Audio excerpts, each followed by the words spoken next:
तो दोस्तों इसके पहले हमने 2 और वीडियो किए हैं कि आपको क्यों एक्स्ट्रा मैरिटल अफेयर में नहीं पड़ना चाहिए। दूसरा वीडियो हमने जो किया है वो है कि आपको क्यों मैरिड वुमेन या मैन के साथ तो एक्स्ट्रा मैरिटल अफेयर में बिल्कुल भी नहीं पड़ना चाहिए। और इस वीडियो में हम जानेंगे कि अगर आप एक्स्ट्रा मैरिटल अफेयर में हो और आपको रियलाइज़ हुआ है कि ये आपकी मिस्टेक है, आपको अपनी वाइफ के साथ फिर से या हस्बैंड के साथ पैचअप करना है, तो कैसे आप इस एक्स्ट्रा मैरिटल अफेयर से बाहर आ सकते हो। दोस्तों मेरा नाम है गुरप्रीत सिंह महक लाइफ को। चलिए इस वीडियो को शुरू करते हैं। बहुत बार एक्स्ट्रा मैरिटल अफेयर एंड करना बहुत ज़्यादा डिफिकल्ट हो जाता है क्योंकि आप इमोशनली भी थोड़ा बहुत इन्वेस्ट कर चुके होते हो और फिर सबसे इंपॉर्टेंट बात है कि आपके अंदर गिल्ट फीलिंग आ रही होती है। एक तरफ गिल्ट फीलिंग आ रही होती है अपने पार्टनर को चीट करने से रिलेटेड, दूसरी गिल्ट फीलिंग आ रही है कि आपने इस पर्सन की लाइफ में भी अपना जो योगदान दे दिया है, इन्वेस्टमेंट कर दिया है, इमोशंस दे दिए और ले भी लिए हैं, तो आप इसको छोड़ दोगे तो इसका क्या होगा, या आप उसके साथ गलत कर रहे हो, वाइफ के साथ या हस्बैंड के साथ भी गलत कर रहे हो और यहाँ पर भी गलत कर रहे हो। तो इस वजह से लोग बहुत ज़्यादा गिल्ट में जाते हैं और उन्हें पता नहीं होता कैसे इस रिलेशनशिप से बाहर आए और बैक एंड फोर्थ चलते रहते हैं। जैसे एक अल्कोहलिक है, रिहैब से वापस आया, बहुत टाइम तक सोबर रहा, उसके बाद ड्रिंक सामने आ गया, रेजिस्ट नहीं कर पाया। सिमिलरली बाय बोलने के बाद भी, एंड करने के बाद भी रिलेशनशिप को थोड़ा बहुत कॉन्टैक्ट रह जाता है, फिर से कभी कभी वो जो रिलेशनशिप वापस से लाइट अप हो जाता है। इसलिए आपको ये स्टेप्स फॉलो करने चाहिए अगर आपको अपना रिलेशनशिप जो एक्स्ट्रा मैरिटल है उसे एंड करना है। अब बहुत सारे लोग होते हैं जिनका एक्स्ट्रा मैरिटल अफेयर होता है, वो अपना अफेयर एंड कर देते हैं, उस पर्सन से मीट करते हैं, लास्ट टाइम मीट करते हैं, या फ़ोन पे उससे बात करते हैं, या ईमेल कर देते हैं, टेक्स्ट कर देते हैं कि आज के बाद हम कोई कांटेक्ट नहीं रखेंगे। पर उनका जो पार्टनर है वो फिर भी डाउटफुल मोड में होता है। जो पार्टनर है उसे पता ही नहीं होता है कि ये जो चैप्टर है क्लोज़ हो गया है, क्योंकि वो कम्प्लीटली इनसिक्योर जी रहा है बहुत टाइम से। पार्टनर ये सोचते सोचते कि अफेयर कब एंड होगा, या मुझे तो साइडलाइन नहीं किया जाएगा, या मे बी वो पर्सन मेरी जगह तो नहीं ले लेगा, और आप सीक्रेटली उस अफेयर को एंड कर रहे हो, जिससे बहुत ज़्यादा साइकोलॉजिकली अच्छा इम्पैक्ट नहीं होता आपकी वाइफ या हस्बैंड के ऊपर, क्योंकि उन्हें जानना ज़रूरी है कि आपने स्टैंड लिया है इस रिलेशनशिप के अगेंस्ट और आपने इस रिलेशनशिप को एंड किया है और आपने उनको प्रायोरिटी और वैल्यू दी है। तो ये उनके सामने या उनके इन्वॉल्वमेंट से हो तो बेहतर हीलिंग हो पाएगी उनकी। अब एक क्लियर कट स्टेटमेंट आपको अपने उस पर्सन को देनी ज़रूरी है जिसके साथ आपका एक्स्ट्रा मैरिटल अफेयर था, क्योंकि अगर आप बहुत ज़्यादा लूज स्टेटमेंट्स दोगे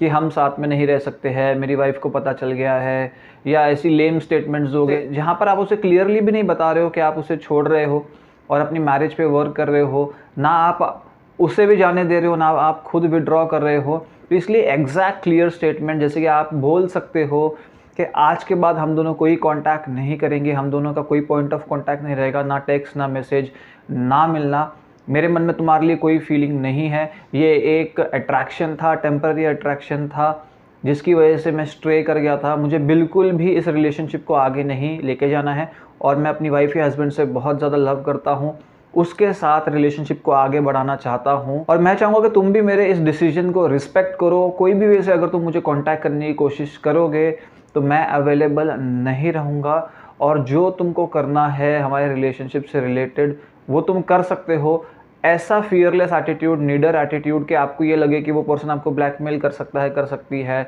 कुछ आपके बारे में चीज़ें शेयर कर सकती है। आपको अपने पार्टनर को कॉन्फिडेंस में लेना ज़रूरी हो सकता है, तो आप एक रिलेशनशिप कोच या काउंसलर की हेल्प लीजिए, जहाँ पर आपके पार्टनर को ये समझाया जाए कि अगर हाँ गलती करके कोई सुधर रहा है, कोई चेंज हो रहा है, कोई रियलाइज़ कर रहा है, तो उसे फॉरगिवनेस मिलनी चाहिए। और वो पर्सन के जो भी पास्ट में हुआ, जो भी उससे गलती से हुआ, मे बी वो इंटीमेट रिलेशनशिप में भी इन्वॉल्व हो गया, तो एक चांस उसे देना चाहिए हील होने का खुद भी, और आपको भी ये चांस मिलना चाहिए। उस पर्सन पे आपको थोड़ा सा और ट्रस्ट करना चाहिए। तो पार्टनर को अगर आप लूप में लेकर ये डिसीजन लेते हो तो कभी भी वो पर्सन आपके अगेंस्ट भी कुछ नहीं कर सकता। ये फियर ही है जिसका बहुत सारे लोग गलत फ़ायदा उठाते हैं। हो सके तो एक रिटर्न लेटर लिख सकते हो, ईमेल कर सकते हो, फ़ोन कॉल कर सकते हो, जहाँ पे आपकी वाइफ भी कॉन्फ्रेंस पर है, जहाँ पर उसे भी पता है कि ये जो अफेयर है अब ये एंड हो गया है, मेरी मैरिड लाइफ सिक्योर है, और ताकि आपकी उस एक्स्ट्रा मैरिटल अफेयर के जो गाय और गर्ल को भी ये पता चले कि आपकी वाइफ का भी इन्वॉल्वमेंट है। बहुत बार उन्हें लगता है कि वाइफ का इन्वॉल्वमेंट नहीं है, वाइफ को नहीं पता है बिल्कुल भी, तो इसका अनड्यू एडवांटेज बहुत सारे लोग ले सकते हैं।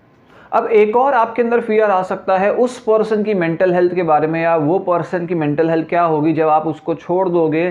तो आपको उसकी मेंटल हेल्थ का ध्यान रखते हुए उसे भी रिकमेंड करना चाहिए किसी काउंसलर के पास, जहाँ पर वो भी ये जो फेज़ है, जो ब्रेकअप का फेज़ है, उसे ओवरकम करने के लिए हेल्प कर पाए और उसे बता पाए कि क्यों ये अनहेल्दी रिलेशनशिप था। क्योंकि उसे तो यही लग रहा है कि जो ये अफेयर था या जो ये लव था वो जेन्युइन था, आपका लव उसकी तरफ जेन्युइन था, या जेन्युइन नहीं भी था तो टेम्पररीली उसे लग रहा था कि कम से कम कुछ तो वॉइड मेरी लाइफ के अंदर फिल हो रहा है, तो चलने दो जैसा चल रहा है। पर काउंसलर की हेल्प से उसे ये रियलाइजेशन होगा कि ये एक अनहेल्दी वे था अपने लाइफ की प्रॉब्लम से कोप अप करने का या अपने लाइफ के वॉइड को फिल करने का, और इस वजह से उनके लिए मूव ऑन करना थोड़ा आसान हो सकता है। अब एक बड़ा चैलेंज आपके सामने जो आ सकता है जब आप अपने जो अफेयर पार्टनर से कम्युनिकेट करो कि मैं तुमको छोड़ रहा हूँ, मुझे कंटिन्यू नहीं करना, मुझे अभी नहीं रहना साथ में, तो आपको वहाँ से बहुत ज़्यादा प्लीडिंग हो सकता है, बहुत ज़्यादा क्राइंग नेचर हो सकता है, इमोशनल ब्रेकडाउन हो सकता है, जिससे आप और गिल्टी फील करो, जिससे आप उसको कंसोल करने चले जाओ, जिसको आप ये सोचो कि मैं गलत कर रहा हूँ ये ब्रेकअप करके, मैं गलत कर रहा हूँ ये पर्सन से दूर जाकर, और आप फिर से पैचअप कर लो। और ये रेपिटेटिवली बार बार होता है। कभी कभी वही आपको मैनिपुलेट करने की कोशिश कर सकते हो और कभी कभी आप ही इमोशनल फूल खुद ही बन जाते हो। पर आपको बिगर कॉज को ध्यान में रखना है। बिगर कॉज ये है कि आप दो लोगों के साथ यहाँ पर गलत कर रहे हो कि अगर आप कंटिन्यू करते हो रिलेशनशिप तो अपने स्पाउस के साथ और अपने जो बच्चे हैं और आपकी फैमिली के साथ आप गलत कर रहे हो। दूसरा, आप उनके साथ रिलेशनशिप में रहकर भी कुछ अच्छा नहीं कर रहे हो, क्योंकि आपको पता है, हमने लास्ट वीडियो में बात की थी कि क्यों रिलेशनशिप में नहीं पड़ना चाहिए, क्योंकि ये रिलेशनशिप का कोई फ्यूचर है ही नहीं। ये कभी ना कभी एंड होगा, एब्रप्टली होगा, अच्छे से होगा, बुरे से होगा, पर ये एंड होगा। और वो पर्सन भी तभी डिसअपॉइंटेड होगा। जितना आप और इन्वेस्ट करते जाओगे इस रिलेशनशिप के अंदर और अंदर पड़ते जाओगे, उतना आपके लिए विड्रॉ करना, उनके लिए विड्रॉ करना बहुत ज़्यादा डिफिकल्ट हो जाएगा। इसलिए आप उनको अभी रुला रहे हो, आप उन्हें अभी डिप्रेस फील करवा रहे हो उनसे दूर जाकर, पर बहुत बड़े डैमेज से आप उनको बचा रहे हो फ्यूचर में। जब अगर ये रिलेशनशिप 6 महीने की जगह 1 साल, 2 साल और 10 साल जितना लंबा हो जाए तो उनके लिए तो इमोशनली विड्रॉ करना और डिफिकल्ट होगा। इसलिए आप अभी जो उनको सफरिंग दे रहे हो, ये लॉन्ग टर्म सफरिंग से उनको बचा रहे हो, तो आप बुरा नहीं कर रहे, आप उनके साथ एक्चुअली में अच्छा कर रहे हो। अगर आपका जो पार्टनर है जिसके साथ आपका एक्स्ट्रामैरिटल अफेयर था आपको बहुत सारे क्रॉस क्वेश्चन करता है और पूछता है कि क्यों आपको अपनी वाइफ के साथ रहना है, क्यों आप रिलेशनशिप को वर्कआउट कर रहे हो मैरिज का, मैं अच्छी एक पार्टनर हूँ, आप उसको छोड़ो मेरे साथ आ जाओ, ये सब चीज़ें आपको पहले से ही प्लान करना है कि आप किसी भी तरह के ड्रामा को एक्सेप्ट नहीं करोगे, किसी भी तरह की मैनिपुलेशन में नहीं आओगे। आपने डिसीजन बना लिया, मतलब बना लिया, और ग्रेटर गुड के लिए आपने डिसीजन बनाया है, इसलिए आपको एकदम स्टिक रहना है, एडमिनेंट रहना है, स्ट्रांग रहना है अपने डिसीजन के ऊपर, और वहाँ से जस्ट वॉक अवे कर देना है। एक और बड़ी गलती जो मेरी नज़र में है, हो सकता है आप इससे सहमत ना हो, कि जिसके साथ आपका ब्रेकअप हुआ है, जो आपका एक्स हो चुका है, चाहे वो मैरिड रिलेशनशिप में था ऑलरेडी और आप भी मैरिड थे, उसको आप बोलते हो कि हम फ्रेंड्स रह सकते हैं, हम आपस में बात कर सकते हैं, हम मिल सकते हैं कभी कभी, हम रिलेशनशिप में नहीं रहेंगे पर हम अच्छे दोस्त रहेंगे, हम अपने फीलिंग्स को शेयर करेंगे, मैं तुम्हारे लिए एक सपोर्ट सिस्टम हूँ। इस तरह की चीज़ें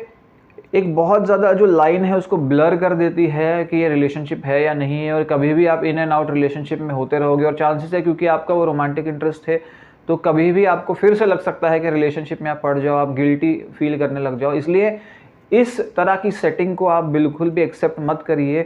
एंड हो गया रिलेशनशिप मीन्स एंड हो गया, उसके बाद में कोई भी वे से इंटरेक्शन रखना वहाँ पर, मुझे लग रहा है कि ये फिर से डेंजरस हो सकता है आपकी मैरिड लाइफ के लिए।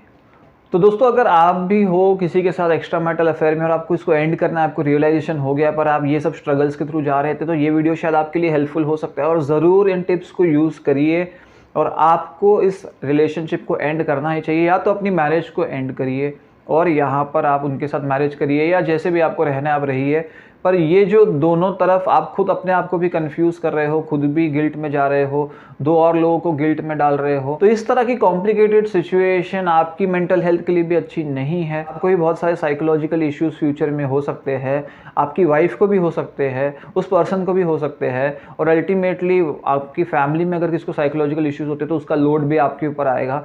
इसलिए आपको बहुत केयरफुली ट्रेड करना है इस बात पर। तो दोस्तों, ये वीडियो था इतनी। अगर आपको वीडियो पसंद आया लाइक करिए, कमेंट करिए, शेयर करिए, सब्सक्राइब करिए चैनल को, और देखते रहिए लाइफ कोच।